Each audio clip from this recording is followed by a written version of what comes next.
Sir preparation start ಮಾಡೋದು ಹೇಗೆ ಅಂತಂದರೆ as it is all depends on this circle ಅಷ್ಟೇ.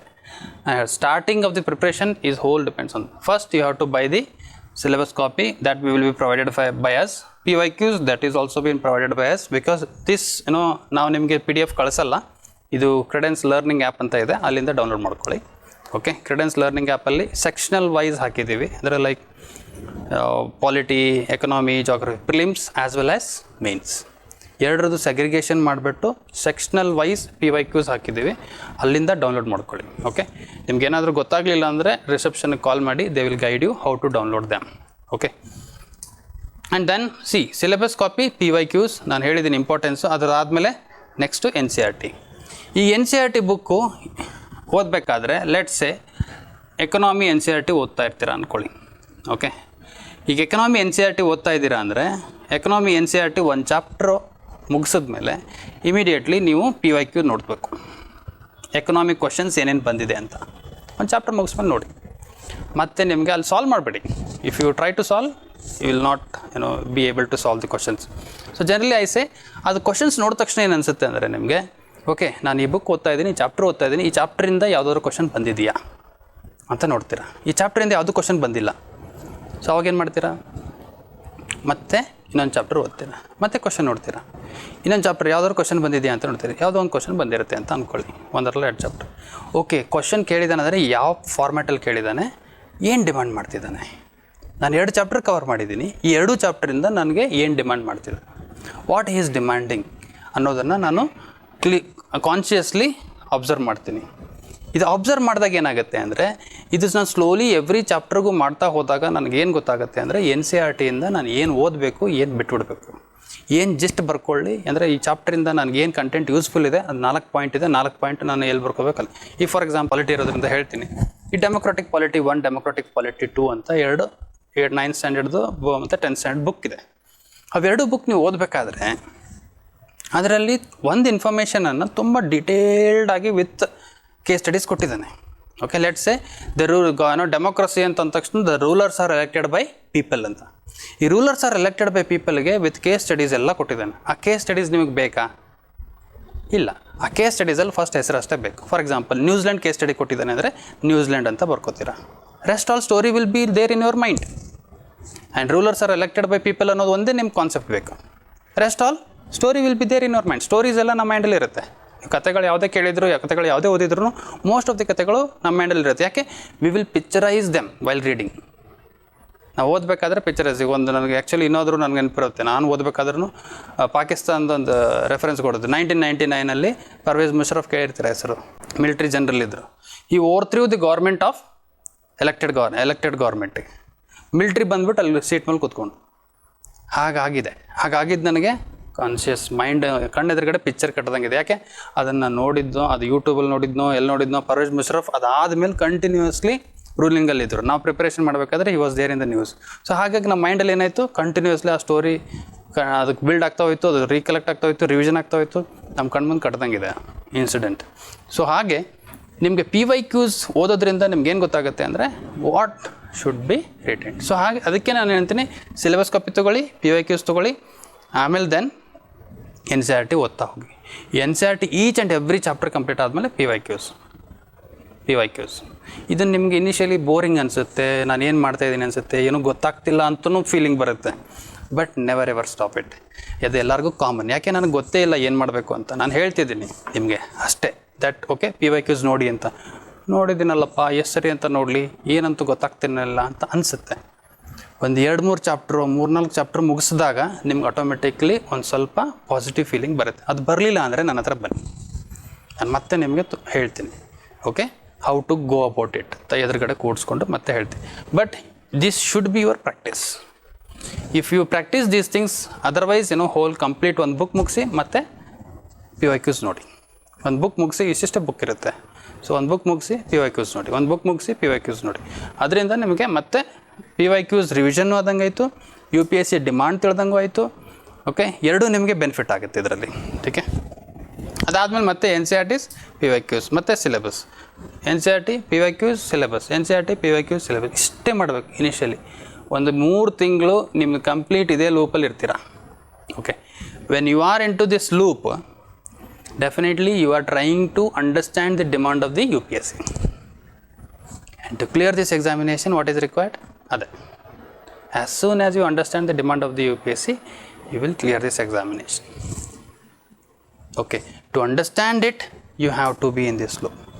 And these two are important aspect of that, syllabus and PYQs. Okay, after this, idella mugidmele, then you will come. Okay, whatever you have read, ಈಗ ಅದನ್ನು questions ಕೇಳಿದ್ದಾರೆ, ಕೆಲವು questions, ಎಲ್ಲ questions NCERT ಬುಕ್ಕಿಂದನೇ ಇರಲ್ಲ. Okay, ಕೆಲವು questions current affairs ಮತ್ತು static ಪಾರ್ಟಿಗೆ link ಇರುತ್ತೆ, ಅಂದರೆ ಸಿಲೆಬಸ್ಸಿಗೆ ಲಿಂಕ್ ಇರುತ್ತೆ. ಓಕೆ, ಸೊ ಇವೆರಡಕ್ಕೂ ಲಿಂಕ್ ಮಾಡಿ ಅವ್ನು ಕ್ವಶನ್ ಕೇಳಿರ್ತಾನೆ. ನಾನು ತಂದಿದ್ದೀನಿ ಕೆಲವು ಕ್ವಶನ್ಸ್, ತೋರಿಸ್ತೀನಿ ಅದನ್ನು. ಓಕೆ, ಆಮೇಲೆ ದೆನ್ NCERT ಆದಮೇಲೆ ಏನು ಮಾಡ್ತೀರಾ? ಕ್ಲಾಸ್ ನೋಟ್ಸ್ ಓದ್ತೀರಾ. ಕ್ಲಾಸ್ ನೋಟ್ಸ್ ಜೊತೆಗೆ ಸ್ಟ್ಯಾಂಡರ್ಡ್ ಬುಕ್ಸ್ ಓದ್ತೀರಾ. ಅದನ್ನು ಮುಗಿಸ್ಬಿಟ್ಟು ದೆನ್ ಅಗೇನ್ PYQs ಅದನ್ನು ರಿವೈಸ್ ಮಾಡ್ತೀರಾ. Then we will write the test series here.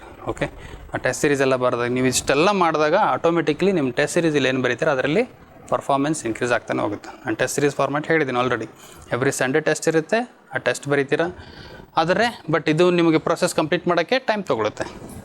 Okay, ಇದು ಸ್ಲೋಲಿ ನೀವು ಪ್ರೊಸೆಸ್ ಮಾಡಿ. ಹೀಗೆ ಸೊ ಮೇನ್ಸ್ ಕ್ವಶನ್ ಯಾವ ಥರ ಬರ್ತಾ ಇದೆ ನೋಡಿ. ಮೇನ್ಸ್ ಕ್ವಶನಲ್ಲಿ ಏನಿದೆ, ಕ್ವಶನ್ ಓದಿ ಅದನ್ನು ಫಸ್ಟಿಂದು. How have the recommendations of the 14th Finance Commission of India enabled the state to improve their fiscal position? ನಮ್ಮ ಹತ್ರ ಏನಿದೆ ಅಂತಂದರೆ topic union and state relationship ಅಂತ ಇದೆ. Okay, union and state relation. Okay, and the challenges with respect to federal structure.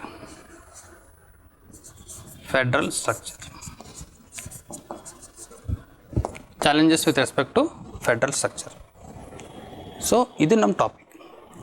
ಇದ್ರ ಜೊತೆಗೆ ಮತ್ತೆ topic ಏನಿದೆ, constitutional bodies.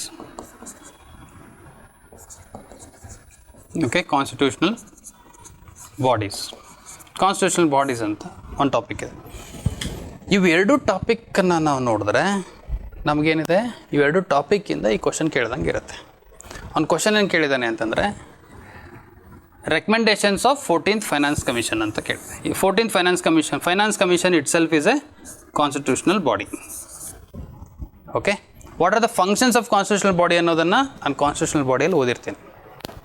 Okay, and then what are the functions of constitutional body and what are its recommendations ಅನ್ನೋದನ್ನು ಈಗ 15th finance commission recommendation ಕೊಟ್ಟಿದೆ. ಇದು 14th commission, ಹಳೆ question ಇದು. ಸೊ 14th ಫೈನಾನ್ಸ್ ಕಮಿಷನ್ ಏನು ರೆಕಮೆಂಡೇಷನ್ ಕೊಟ್ಟಿದೆ ಅಂತ ನಾನು ಓದಿರ್ತೀನಿ.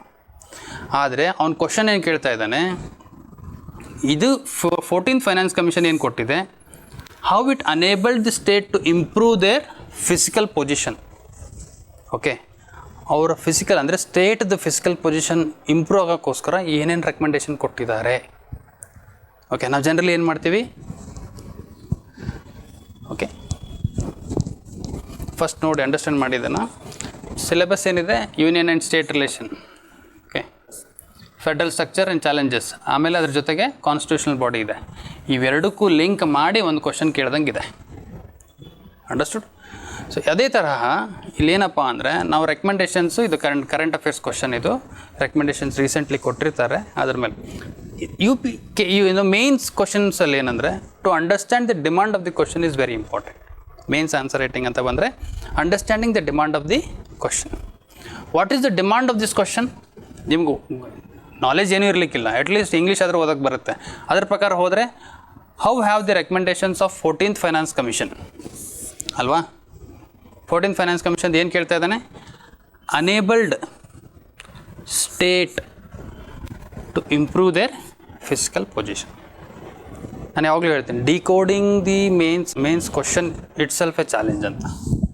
If you decode the question properly, because you hardly have 10 marks or 15 marks ಇರುತ್ತೆ, ಹಾರ್ಡ್ಲಿ 2 pages or 3 pages. ಅಷ್ಟರಲ್ಲೇ ನೀವೆಲ್ಲ ಇನ್ಫಾರ್ಮೇಷನ್ ಬರೀಬೇಕು, ವಿಚ್ ಈಸ್ ಮೋರ್ ಇಂಪಾರ್ಟೆಂಟ್. ಅದನ್ನು ಬರೀಬೇಕು ಅಂದರೆ ನನಗೆ ಅದರಲ್ಲಿ ನಾನು ಇದನ್ನು ಫಾಲೋ ಮಾಡಬೇಕು, IBC ಮಾಡೆಲ್ ಅಂತ ಹೇಳ್ತೀನಿ. Introduction, body and conclusion. Introduction, body and ಕನ್ಕ್ಲೂಷನ್ನು ಬರೀಬೇಕು. ಇಂಟ್ರಡಕ್ಷನ್ನು ಬರೀಬೇಕು, ಬಾಡಿನೂ ಬರೀಬೇಕು, ಕನ್ಕ್ಲೂಷನ್ನು ಬರೀಬೇಕು. ಇದು ನಾನು ಬರೀ 2 ಪೇಜಲ್ಲೇ ಬರೀಬೇಕು ಅಂದರೆ, ನಾನು ಕ್ವಶನ್ ಕರೆಕ್ಟಾಗಿ ಅಂಡರ್ಸ್ಟ್ಯಾಂಡ್ ಮಾಡಿಕೊಂಡ್ರೆ ನಾನು ಅದೇ ರಿಲೆವೆಂಟ್ ಪಾಯಿಂಟ್ಸ್ ಬರಿತೀನಿ. ಇಲ್ಲಾಂದರೆ ಏನು ಮಾಡ್ತೀವಿ, generally recommendations of 14th finance commission ಏನು ಕೇಳಿದ್ದಾನೆ, ಯಾಕೆ ಇಲ್ಲಿ ಹಾಕಿದೆ ನಾನು recommendations of 14th finance commission. ನಮ್ಮ ಮೈಂಡ್ ಹೇಗಿರುತ್ತೆ ಅಂದರೆ ನಾವೇನು ಓದಿದ್ದೀವಿ ಅದನ್ನು ಅಷ್ಟೇ ಪಿಕ್ ಮಾಡುತ್ತೆ. ಅವ್ನು ಏನು ಕೇಳ್ತಾ ಇದ್ದಾನೆ ಅದನ್ನು ಪಿಕ್ ಮಾಡಲ್ಲ. ನಾವೇನು ಓದಿದ್ದೀವಿ ಅದನ್ನು ತಲೆಯಲ್ಲಿ ಬರುತ್ತೆ. ನಾನೇನು ಓದಿದ್ದೀನಿ, recommendations of 14th finance commission ಓದಿದ್ದೀನಿ. ನಾನೇನು ಮಾಡ್ತೀನಿ, 14th ಫೈನಾನ್ಸ್ ಕಮಿಷನ್ ರೆಕಮೆಂಡೇಷನ್ ಇಲ್ಲಿ ಏನು ಮಾಡಿದೆ ಅನ್ನೋದೊಂದು ಮುಂದೆ ಕ್ವಶನ್ ಕೇಳಿದ್ರು ನಾನು ತಲೆ ಕೆಡಿಸ್ಕೊಳ್ಳಲ್ಲ. ನಾನು ಸ್ಟ್ರೇಟ್ ಫಾರ್ವರ್ಡ್ ಏನು ಮಾಡ್ತೀನಿ, ಇಂಟ್ರೊಡಕ್ಷನ್ ಒಂದು ಫೈನಾನ್ಸ್ ಕಮಿಷನ್ ಒಂದು ಇಂಟ್ರೊಡಕ್ಷನ್ ಅಂತ ಬರೀತೀನಿ. ಕಾನ್ಸ್ಟಿಟ್ಯೂಷನ್ ಆರ್ಟಿಕಲ್ 280 ಪ್ರಕಾರ ನಾನು there shall be a finance commission and which will be doing XYZ and functions ಅಂತ ಬರೀತೀನಿ. ಅದಾದಮೇಲೆ directly I will be writing the recommendations of 14th. ಅವ್ನು ರೆಕಮೆಂಡೇಷನ್ ಫುಲ್ ಕೇಳೇ ಇಲ್ಲ. ಅವನೇನು ಕೇಳಿದ್ದಾನೆ, how it has helped the state to improve their fiscal position. ಅವರ ಹಣಕಾಸಿನ ಸ್ಥಿತಿಗತಿಗಳನ್ನು ಇಂಪ್ರೂವ್ ಮಾಡೋಕ್ಕೋಸ್ಕರ ಏನು ರೆಕಮೆಂಡೇಷನ್ ಕೊಟ್ಟಿದ್ದಾರೆ ಅದ್ರ ಮೇಲೆ ಒಂದು ಕ್ವಶನ್ ಕೇಳಿದ್ದಾನೆ. We should be focused only towards that point. 4 point ಇದೆ ಅಂದರೆ ಅದು 4 ಪಾಯಿಂಟು ನೀವು ಅದರ ರಿಲೇಟೆಡೇ ಬರೀಬೇಕು. ನೀವೇನಾದರೂ ಸುತ್ತಮುತ್ತ ಬರೆದ್ರೆ ಅದೇನಾಗುತ್ತೆ, ಆನ್ಸರೇ ಆಗಲ್ಲ. ಸುಮ್ಮನೆ ಕ್ವಶನ್ ಕೇಳಿದ್ದೇನೋ ನಾ ಆನ್ಸರ್, ಬಟ್ ಅದ್ರ ನನಗೆ ಫೀಲಿಂಗ್ ಏನಿದೆ, ಎಕ್ಸಾಮಿನೇಷನ್ ಹೊರಗಡೆ ಬಂದಾಗ I have written each and every question, I have attended each and every answer with confidence. Because ನಿಮಗೆ ಗೊತ್ತಿದ್ದು ನೀವೇನು ಮಾಡಿದ್ದೀರಾ, ಇಲ್ಲಿ ಬ್ಲಂಡ್ರು ರೆಕಮೆಂಡೇಷನ್ ಬರೆದು ಬಂದಿದ್ದು. ಇದು most of the aspirants will do it. ನಾನು ಅದೇ ಹೇಳ್ತೆ. ಅದಕ್ಕೆ ನಮಗೆ UPSCಯಲ್ಲಿ ಮಾರ್ಕ್ಸ್ ಎಷ್ಟಿದೆ, ಅರೌಂಡ್ 700 to 800 ಕಟ್ ಆಫ್ ನಿಲ್ಲೋದು. ಯಾವುದೇ ಕ್ಯಾಟಗರಿ ಇಟ್ಕೊಂಡ್ರು ಮೇನ್ಸ್ ಕ್ವಾಲಿಫೈ ಆಗೋಕ್ಕೆ 700 to 800 ಯಾಕೆ ನಿಲ್ಲುತ್ತೆ? Because of this reason. Paper 2ನಲ್ಲಿ ಜನರಲಿ ಕಡಿಮೆ ಮಾರ್ಕ್ಸ್ ಬರುತ್ತೆ. ಈ ಸರಿ ಪೇಪರ್ 3ನಲ್ಲಿ ಬಂದಿದೆ, ಬಟ್ ಆದರೆ ಜನರಲಿ ಪೇಪರ್ 2ನಲ್ಲಿ ಮಾರ್ಕ್ಸ್ ಕಡಿಮೆ ಬರುತ್ತೆ. ಯಾಕೆ? Again because of this. Because every one knows it, every one read it, but however every one has not return the answer according to the demand of the question. In that direction, people fail to understand the demand of the question. Due to that reason, generally they fail to get a good marks. And at the end of the day, ಮತ್ತೆ ಒಳಗಡೆ ಬರ್ತೀವಿ, ನಾವು ಕೂತ್ಕೋತೀವಿ, ಏನಂತೀವಿ, ನಾನೆಲ್ಲ ಬರ್ತಿದ್ದೀನಿ but ಆದರೆ ನಂಗೆ marks ಬಂದಿಲ್ಲ, ನನ್ನ ಹಣೆ ಬರ ಚೆನ್ನಾಗಿಲ್ಲ, ವಿಲ್ ಕರ್ಸ್. ಅದಕ್ಕೆ ಸ್ವಾಮಿ ವಿವೇಕಾನಂದರು ಒಂದು ಕೋಟ್ ಹೇಳಿದ್ದಾರೆ, it's easy to curse your fate and blame others. If you accept yourself, you are accessible to the greater resources of the world ಅಂತ. ನಾವು ಇನ್ನೊಬ್ಬರ ಮೇಲೆ ಸುಮ್ಮನೆ ನಮ್ಮ ಹಣೆ ಬರೋಕ್ಕೆ ಕೋಸೋದು ಅಂದರೆ ಈಸ್ ವೆರಿ ಈಸಿ. ಏನು ಬೇಕಾ, ಏನು ನನ್ನ ಜೀವನನೇ ಇಷ್ಟೇ ಗುರು, ನಾನು ಏನು ಮಾಡಿದ್ರೂ ಆಗ್ತಾಯಿಲ್ಲ. ಇನ್ನು ಮಾಡ್ತಾ ಇದೆಯಾ, ಆರ್ಗನೈಸ್ಡ್ ವೇನಲ್ಲಿ ಇದೆಯಾ, ರೈಟ್ ವೇನಲ್ಲಿ ಇದೆಯಾ? Always I have to check. I have to accept it that I am not doing it in the right way. Most of the aspirants or most of the people don't accept it what they are doing it, and they just try to find mistakes in others and they just try to blame their fate. It is not the right way. If you are doing it, you will be in the same loop. Okay, don't ever try to blame your fate, because all actions are within your hand. If you arise and awake, definitely will reach the goal. Okay, that is very very important. For that reason, at least with respect to mains andaga, you remember it that if you are unable to decode the question, that is your mistake. It is not your fate's mistake. Okay, it is your mistake. You are not present in the examination hall, and sometimes in the very first attempt, like generally ಆಗುತ್ತೆ, first ಅಟೆಂಪ್ಟಲ್ಲಿ ನೀವೇನಾದರೂ ನಾವು ಇಂಟ್ರ್ಯೂಗೆ ಹೋಗ್ಬಿಟ್ರೆ ಆ interview ಕೊಡಲ್ಲ. ನಾನು officer ಆದಮೇಲೆ ಏನು ಮಾಡ್ತೀನಿ ಅನ್ನೋ ಕನಸಲ್ಲಿ ಇರ್ತೀವಿ. Obviously when you reach the when very first attempt to the interview level, you will feel like always, ಆಯ್ತು ನಾನು ಇಂಟರ್ವ್ಯೂ ಒಳಗಡೆ ಹಾಲಲ್ಲಿ ಕೂತ್ಕೊಂಡಿರ್ತೀನಿ, ಬಟ್ ಆದರೂ ನನ್ನ ಕಾರ್ ತಲೆಯಲ್ಲಿ ಬರುತ್ತೆ, ಆಫೀಸ್ ತಲೆಯಲ್ಲಿ ಬರುತ್ತೆ, ಪೆನ್ ಕೆಳಗಡೆ ಬರುತ್ತೆ, ನನ್ನ ಸ್ಟಾಫ್ ತಲೆಯಲ್ಲಿ ಬರುತ್ತೆ, ಬರೀ ಇದೇ ತಲೆಯಲ್ಲಿ ಬರುತ್ತೆ. ಅಲ್ಲಿ ಒಳಗಡೆ ಕೂತ್ಕೊಂಡಾಗ ಇಂಟರ್ವ್ಯೂ ಕೊಡಲ್ಲ. ಯಾಕೆ? We don't have EQ, emotional quotient. ನಮ್ಮ ಕಾನ್ಸೆಪ್ಟ್ ಇದೆ ಎಮೋಷ್ನಲ್ ಇಂಟೆಲಿಜೆನ್ಸ್ ಅಂತ. ನಿಮಗೆ ಎಥಿಕ್ಸಲ್ಲಿ ಕಾನ್ಸೆಪ್ಟ್ ಇದೆ ಎಮೋಷ್ನಲ್ ಇಂಟೆಲಿಜೆನ್ಸ್. ಯಾವ ಟೈಮಲ್ಲಿ ಯಾವ ಎಮೋಷನ್ಸ್ ಆರ್ ಇಂಪಾರ್ಟೆಂಟ್, ಅದನ್ನು ಕಂಟ್ರೋಲ್ ಮಾಡೋ ಕೆಪಾಸಿಟಿ ನಾವು ಬೆಳೆಸ್ಕೋಬೇಕು. ಸೊ ಅದನ್ನು ಚೆನ್ನಾಗಿ ಅಂಡರ್ಸ್ಟ್ಯಾಂಡ್ ಮಾಡ್ಕೋಬೇಕು. Again see, each and ethics ಯಾಕೆ ಇಂಟ್ರೊಡ್ಯೂಸ್ ಮಾಡಿದ್ದಾರೆ? Very good thing they have introduced it, but however it doesn't mean that okay after reading ethics we will become ethical. No ever, never. ನಮ್ಮದು history ಮೇಲೆ depend ಆಗುತ್ತೆ ನಾನು ethical ಇರ್ಬೋದೋ ಇಲ್ವೋ, ನನ್ನ environment ಮೇಲೆ ಡಿಪೆಂಡ್ ಆಗುತ್ತೆ ನಾನು ಎಥಿಕಲ್ ಇರ್ಬೋದೋ ಇಲ್ವೋ. ಓಕೆ, ನನ್ನ ಪ್ರಿನ್ಸಿಪಲ್ಸ್ ಮೇಲೆ ಡಿಪೆಂಡ್ ಆಗುತ್ತೆ ನಾನು ಎಥಿಕಲ್ ಇರ್ಬೋದೋ ಇಲ್ವೋ ಅಂತ. Not on reading some books. Never ever. ನಾನು ಸಣ್ಣವರಿದ್ದಾಗಿಂದ ನಮ್ಮ ತಂದೆ ನಮ್ಮ ತಾಯಿ ಎಥಿಕಲ್ ಇರು ಅಂತ ಹೇಳಿದರೆ ಇರ್ಬೋದು. Okay, that is different. Ethical ಇರೋದು ಬಿಡೋದು ಇನ್ನೊಂದು ಸರಿ ಯಾವಾಗ ಸೆಲೆಕ್ಟ್ ಆದಾಗ ಬಂದಾಗ ಲೆಕ್ಚರ್ ಹೇಳ್ತೀನಿ ಅದನ್ನು. See here understanding mains question is important and the demand of the question ಇದು ಭಾಳ ಇಂಪಾರ್ಟೆಂಟ್. ನೀವು ಬರೆದಿಟ್ಕೊಳ್ಳಿ, ಮೈಂಡಲ್ಲೂ ಬರೆದಿಟ್ಕೊಳ್ಳಿ, ಬುಕ್ಕಲ್ಲೂ ಬರೆದಿಟ್ಕೊಳ್ಳಿ, ಎಲ್ಲಿ ಬೇಕಲ್ಲಿ ಬರೆದಿರಿ. I have to understand the demand of the question properly ಅಂತ. ನಾನು ಪ್ರಾಕ್ಟೀಸಲ್ಲಿ ಹೇಳ್ತೀನಿ, ಇವತ್ತಿನಿಂದ ಹೇಳ್ತಾ ಇದ್ದೀನಿ, ಪ್ರಾಕ್ಟೀಸ್ ಮಾಡಿ. NCERT ಬುಕ್ ಓದ್ತೀರಾ, ಓಕೆ. ನಾವಂತೂ ಈ ಕ್ವಶನ್ಸ್ ಕೊಡಲ್ಲ, okay. It is your effort, okay. ನಾನು ಇದನ್ನು ಯಾಕಂದರೆ ಅದು those are not relevant for us, but however it is good for your beginning of answer writing ಅಂತ ಹೇಳ್ತೀನಿ. ಬಿಗಿನಿಂಗ್ ಆಫ್ ಆನ್ಸರ್ ರೈಟಿಂಗ್ ಹೇಗೆ ಮಾಡ್ಬೋದು ಅಂದರೆ NCERT ಬುಕ್ಸ್ ಹಿಂದ್ಗಡೆ at the back side of the NCERT books there will be few questions ಅಲ್ವಾ. Generally chapter ಮುಗಿದ್ಮೇಲೆ few questions ಇರುತ್ತೆ ತಾನೆ. ಆ ಕ್ವಶನ್ಸ್ ತೊಗೊಂಬಿಟ್ಟು ಬರೀರಿ, ಬರೆದ್ಬಿಟ್ಟು ಅದಕ್ಕೊಂದು ಆನ್ಸರ್ ಇರುತ್ತೆ, ಆನ್ಸರ್ ಬರೀರಿ. ಅಲ್ಲಿಂದನೇ ನಿಮ್ಮ ಬಿಗಿನಿಂಗ್. ಅಲ್ಲಿ ಆನ್ಸರ್ ಬರೀಬೇಕಾದ್ರೆ ಕಾನ್ಷಿಯಸ್ ಇರಿ ದ್ಯಾಟ್ IBC ಮಾಡೆಲ್ ಫಾಲೋ ಮಾಡ್ಬೇಕು ನಾನಂತ. ಅಂದರೆ ಇಂಟ್ರಡಕ್ಷನ್, ಬಾಡಿ, ಕನ್ಕ್ಲೂಷನ್, ಇದನ್ನು ಫಾಲೋ ಮಾಡ್ಬೇಕು. ನಾನು ಇದನ್ನು ಫಾಲೋ ಮಾಡಬೇಕಾದ್ರೆ ಹೇಗೆ ಮಾಡಲಿ ಅಂತ ಅದನ್ನು ಅಲ್ಲೇ ಓದ್ಬಿಟ್ಟು ಅದಕ್ಕೆ ಆನ್ಸರ್ ಬರೀರಿ. ಟೈಮ್ ಇದ್ದಾಗ ತಂದು ಕೊಡಿ, will tell you the feedback, okay. But it is your voluntary basis.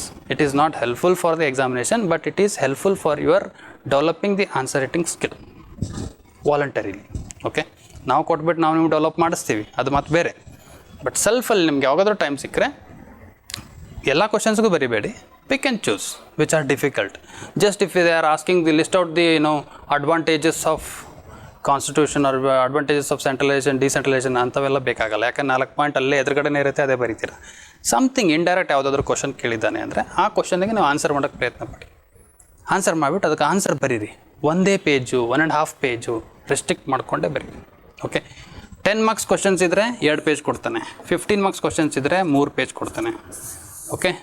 So ನೀವು ಇದನ್ನು ಮೈಂಡ್ಸೆಟ್ ಇದಕ್ಕೆ ರೆಡಿ ಆಗಬೇಕು. 10 ಮಾರ್ಕ್ಸ್ 15 ಮಾರ್ಕ್ಸ್.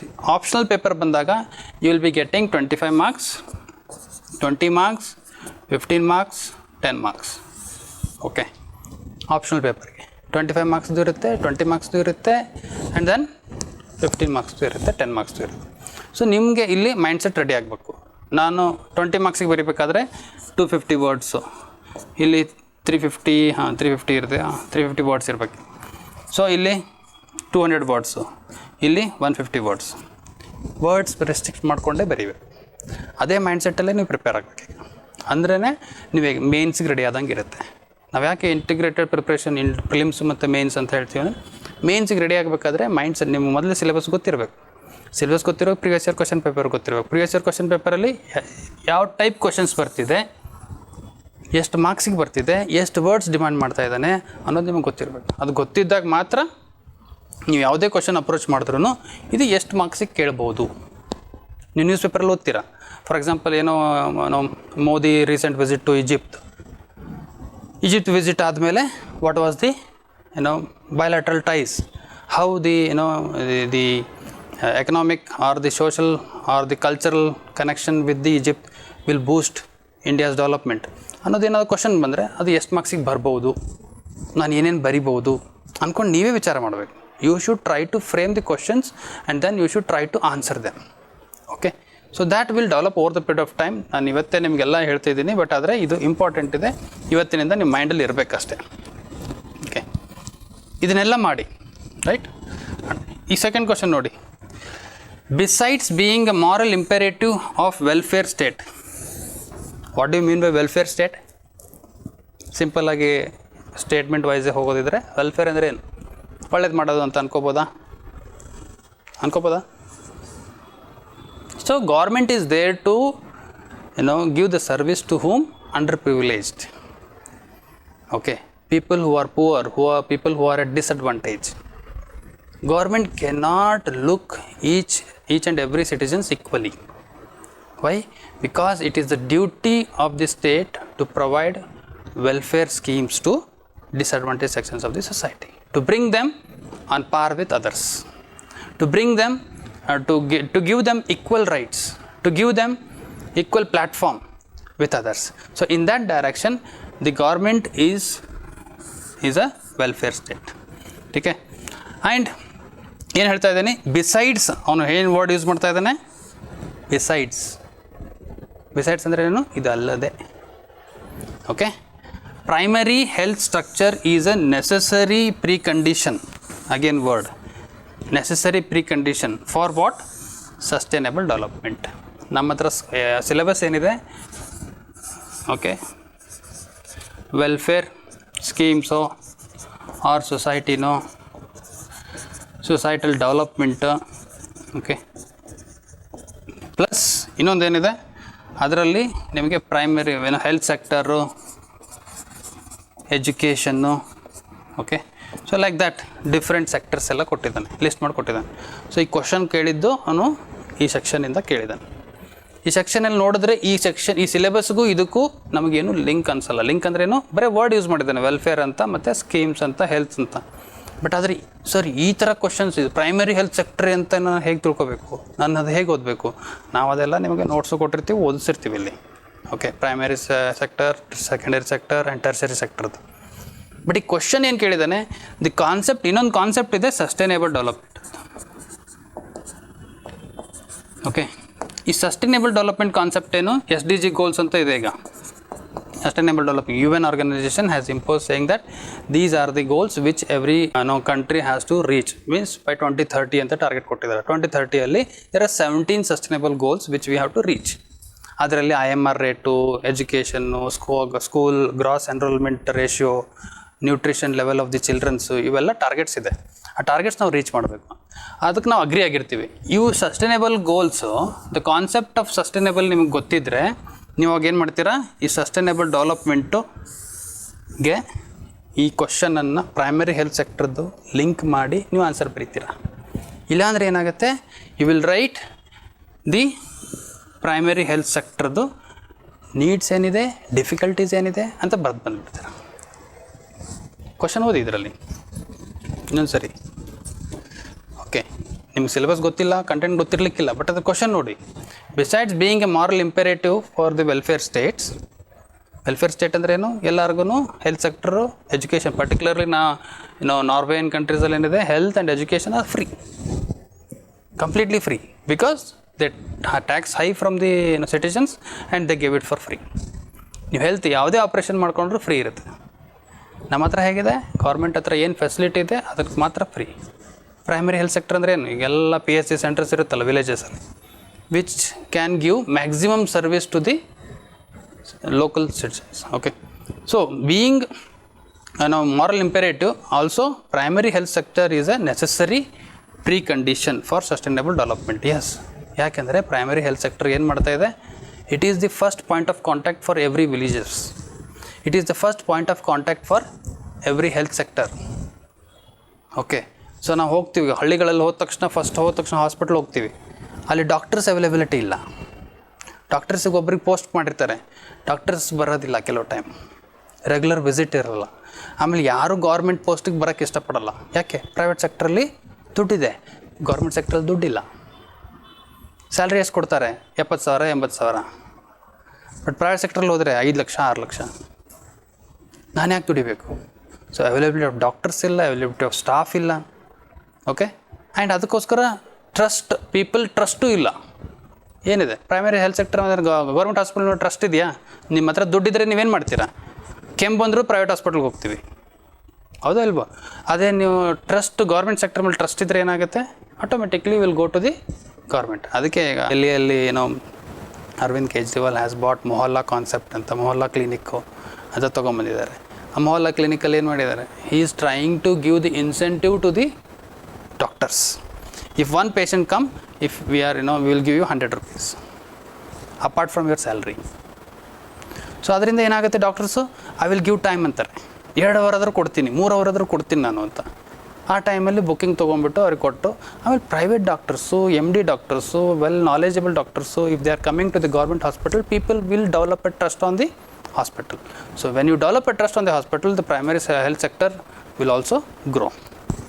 ನಿಮ್ಗೆ ದುಡ್ಡು ಇನ್ವೆಸ್ಟ್ ಮಾಡ್ತಿದ್ದೀರಾ, ಬಟ್ ಅಲ್ಲಿ ಸರ್ವಿಸ್ ತೊಗೊಳ್ಳೋರು ಯಾರು ಇಲ್ಲ ಅಂದರೆ ವೇಸ್ಟ್ ಆಗುತ್ತೆ. ಗೌರ್ಮೆಂಟ್ ಆಗ್ತಾ ಇರೋದಕ್ಕೆ ಅದನ್ನೇ. ಸರ್ವಿಸ್ ತೊಗೊಳ್ಳೋರು ಯಾರು? People who can not afford. ಹಳ್ಳಿಗಳಲ್ಲೂ ಏನಾಗಿದೆ, RMP ಡಾಕ್ಟರ್ಸು ಅಥವಾ ಯಾರ್ಯಾರೋ ಡಾಕ್ಟರ್ಸೇ ಆಗಿರಲ್ಲ, ನರ್ಸ್ ಅಂತ ಇರ್ತಾರೆ, ಬಟ್ ಅದರ ಅವ್ರು ಡಾಕ್ಟರ್ಸ್ ಅಂತ ಹಾಕೊಂಡು ಅವರೇ ಟ್ರೀಟ್ಮೆಂಟ್ ಕೊಡ್ತಿರ್ತಾರೆ. ಎಲ್ಲರಿಗೂ ಗೊತ್ತಾಗಲ್ಲ, ಎಲ್ಲರಿಗೂ ರೇಡ್ ಆಗಲ್ಲ ಅವ್ರಿಗೆ, ಅಲ್ಲಿವರೆಗೂ ಅವರೇ ಟ್ರೀಟ್ಮೆಂಟ್ ಕೊಡ್ತಾರೆ. ಯಾಕೆ? Because they are much experience. And people will don't know ನಾರ್ ವಿ. ಓಕೆ, ಯಾರು MBBS MD ಅಂತ ಹಾಕೊಂಡ್ರೆ ಒಳಗಡೆ ಹೋಗ್ತೀವಿ ಅಷ್ಟೇ, ಬಟ್ ಅವ್ರು ಹೋಗ್ಬಿಟ್ಟು ಸರ್ಟಿಫಿಕೇಟ್ ಚೆಕ್ ಮಾಡೋಕ್ಕಾಗತ್ತಾ? Not ever. ಸೊ ಹಾಗೆ this primary health sector is important. Okay, so health sector ಬಗ್ಗೆ ನಾವು ಓದ್ತೀವಿ. ಆ ಹೆಲ್ತ್ ಸೆಕ್ಟರ್ ಬಗ್ಗೆ ಓದಿದಾಗ ಕ್ವಶನ್ಸ್ ಹೆಂಗೆ ಬರುತ್ತೆ ಅಂದರೆ indirect. So topic is only regarding health sector. Okay, ನಿಮಗೆ ಸಿಲೆಬಸಲ್ಲಿ ಇರೋದು ಓನ್ಲಿ ಹೆಲ್ತ್ ಸೆಕ್ಟರ್. ಆ ಹೆಲ್ತ್ ಸೆಕ್ಟರ್ ಮೇಲೆ ಈ ಥರ ಕ್ವಶನ್ ಫ್ರೇಮ್ ಆಗಿರುತ್ತೆ. ಓಕೆ, ನಾನು ಹೇಳೋದು ಅರ್ಥ ಏನು ಅಂದರೆ, ಸೊ ಕ್ವಶನ್ ಟಾಪಿಕ್ ಒಂದೇ ಇದೆ, ಬಟ್ ಆದರೆ ಅವ್ನು ಕನೆಕ್ಷನ್ ಮಾಡಿದ್ದು ಇನ್ನೊಂದು ಟಾಪಿಕ್ಗೆ, ಸಸ್ಟೈನಬಲ್ ಡೆವಲಪ್ಮೆಂಟು ಮತ್ತು ಹೆಲ್ತ್ ಸೆಕ್ಟರ್ ಎರಡಕ್ಕೂ ಕನೆಕ್ಟ್ ಮಾಡಿದೆ. ಬಿಕಾಸ್ ಸಸ್ಟೈನಬಲ್ ಡೆವಲಪ್ಮೆಂಟಲ್ಲಿ ಒಂದು ಗೋಲ್ ಇರೋದು ಹೆಲ್ತ್ ಸೆಕ್ಟರ್ದಿದೆ. Okay, reducing the IMR, reducing the MMR, infant mortality rate and maternal mortality rate, ಇವೆರಡು ನಾವು ರೆಡ್ಯೂಸ್ ಮಾಡಬೇಕು ಅಂದರೆ ಸಸ್ಟೈನಬಲ್ ಡೆವಲಪ್ಮೆಂಟದಲ್ಲಿ ಗೋಲ್ ಇದೆ. ಸೊ ಹಾಗಾಗಿ ಈ ಹೆಲ್ತ್ ಸೆಕ್ಟರ್ಗೂ ಸಸ್ಟೈನಬಲ್ ಡೆವಲಪ್ಮೆಂಟಿಗೂ ಲಿಂಕ್ ಮಾಡಿ ನಾನು ಕ್ವಶನ್ ಕೇಳಿದ್ದಾನೆ. ನಾವೇನಾದರೂ ಬರೆದ್ರೆ ಏನಾಗುತ್ತೆ, ಮತ್ತೆ welfare schemes primary health sector ಬಗ್ಗೆ ಅಷ್ಟೇ ಬರ್ತೀವಿ. Okay, we should not do it again. Okay, the indirect level of asking the question, earn while you learn, this is a scheme. Okay, this is another question, earn while you learn. There is a concept which has been brought in 2013. ಓದಬೇಕಾದ್ರೆ ಅಂದರೆ PG ಮಾಡಬೇಕಾದ್ರೆ ಯಾರು economically weak ಇದ್ದಾರೆ ಅಂಥವ್ರಿಗೆ ಕಾಲೇಜಲ್ಲೇ ಕೆಲಸ ಕೊಡಬೇಕು ಅಂತ ಒಂದು ಕಾನೂನು, ಒಂದು scheme ತೊಗೊಂಡ್ಬಂದಿದ್ದಾರೆ, earn while you learn ಅಂತ. If they can, the college can provide them the library assistant, different task ಅಂದರೆ ಫೆಲೋಶಿಪ್ ಅಸಿಸ್ಟೆಂಟು, ಯಾರೋ PhD ಮಾಡ್ತಿರ್ತಾರೆ ಅವ್ರಿಗೆ ಅಸಿಸ್ಟ್ ಮಾಡೋದು, ಆ ಥರದ್ದು ಏನಾದರೂ ಕೆಲಸ ಕೊಡ್ಬೋದು ಅಂತ ಹೇಳಿದ್ದಾರೆ. ಅದಕ್ಕೆ ಆ ಕಾನ್ಸೆಪ್ಟ್ ಅಂತಂದರೆ earn while you learn ಅಂತ. ಈ ಕಾನ್ಸೆಪ್ಟಲ್ಲಿ ಅವ್ನು ಏನು ಕೇಳಿದ್ದಾನೆ, earn while you learn scheme needs to be strengthened. Okay, ಈ ಸ್ಕೀಮ್ ಇದೆ, ಈ ಸ್ಕೀಮನ್ನು ನಾವು ಸ್ಟ್ರೆಂಥನ್ ಮಾಡಬೇಕಾಗಿದೆ. ಅಂದರೆ ನಿಮ್ಗೇನು ಗೊತ್ತಿರಬೇಕು ಈ ಸ್ಕೀಮ್ ಬಗ್ಗೆ? ಜನರಲ್ ಕ್ವಶನ್, ಕಂಟೆಂಟ್ ನನಗೆ ಪಾಯಿಂಟ್ಸ್ ಬೇಕಾಗಿಲ್ಲ, ಬಟ್ ನಿಮಗೆ ಅಂದಾಜಾಗಿ ಅದ್ರ ಬಗ್ಗೆ ಏನು ಗೊತ್ತಿರಬೇಕು, ಈ ಸ್ಕೀಮ್ ಬಗ್ಗೆ ಏನು ಗೊತ್ತಿದ್ರೆ ನೀವು ಆನ್ಸರನ್ನು ಬರಿಬೋದು. ಈ ಸ್ಕೀಮನ್ನು ಇನ್ನೂ ಚೆನ್ನಾಗಿ ಮಾಡಬೇಕು ಅಂತ ಹೇಳ್ತಾ ಇದ್ದಾರೆ ಅಲ್ವಾ? ಈ ಸ್ಕೀಮನ್ನು ಇನ್ನೂ ಚೆನ್ನಾಗಿ ಮಾಡಬೇಕು ಅಂದರೆ ನನಗೇನು ಗೊತ್ತಿರಬೇಕು ಆ ಸ್ಕೀಮ್ ಬಗ್ಗೆ? ಸ್ಕೀಮ್ ಮತ್ತು ಆಬ್ಜೆಕ್ಟಿವ್ಸ್ ಮತ್ತು ನಾಲೆಜ್ ಬೇಸಿಕ್ ಆಯಿತು. ಮತ್ತು ಅದರಲ್ಲಿ ಫಸ್ಟ್ ಡ್ರಾಬ್ಯಾಕ್ಸ್ ಏನಿದೆ ಅಂತ ಗೊತ್ತಿರಬೇಕಲ್ಲ.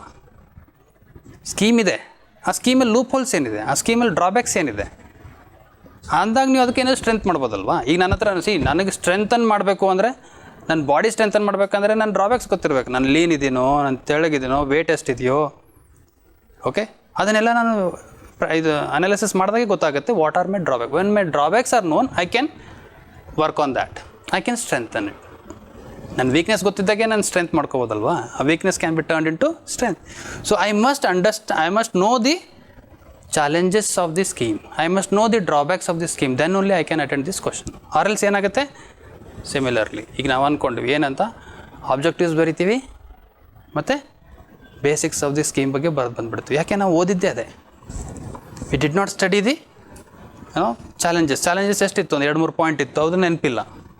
ಹಾಗಾಗಿ ನಾವೇನು ಮಾಡ್ತೀವಿ, again we will write the basics, objectives, scheme objectives ಟಕ ಅಂತೆಲ್ಲ ಬರಿತೀವಿ. ಆಮೇಲೆ ಅವ್ನು ನೋಡಿ ಏನಕ್ಕೆ, strengthen to make it vocational education.